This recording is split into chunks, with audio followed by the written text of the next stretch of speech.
ఇంకోటి చెప్తారు నిన్న ముఖ్యమంత్రి గారు, అప్పుడే 2013లో కాంగ్రెస్ ఉన్నప్పుడు 70 టీఎంసీలు వరద జలాల మీద ఎత్తాలని చెప్పి జూరాల దగ్గర ప్లాన్ చేస్తామని చెప్తారు. ప్లాన్లు చాలా ఇష్యూలు, మీరు ఏది ఇంప్లిమెంట్ చేయాలి వేరే విషయం. నికర జలాలు ఉన్నప్పుడు ఇక్కడ శ్రీశైలం దగ్గర నువ్వు వరద జలాల మీద వాటర్ లిఫ్ట్ చేస్తావని నాకు అర్థం కాదు. నికర జలాల నుంచి వాటర్ తీసుకో కదా, ఆ కాన్సెప్ట్ కూడా తెలియదు వారికి. బాధాకరం ఏంటంటే ఉన్న రాష్ట్ర ముఖ్యమంత్రి గారికి ఏ ఒక్క దాని మీద కూడా వారికి ఇన్ఫర్మేషన్ లేదు, సబ్జెక్ట్ లేదు. ఇప్పటికీ పాలమూరు రంగారెడ్డిలో ఏమీ కాలేదు.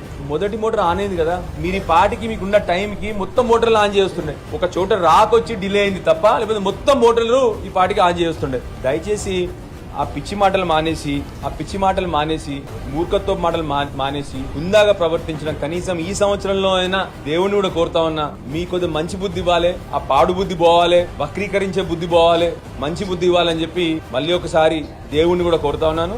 దయచేసి ఇప్పటికైనా చెప్తా ఉన్నాం, 100కు 100% మీతో మేము సహకరిస్తాం. కానీ ఆలోచన విధానంగా మీరు మంచి ఆలోచనలు వస్తే తప్పకుండా కోఆపరేట్ చేస్తాం.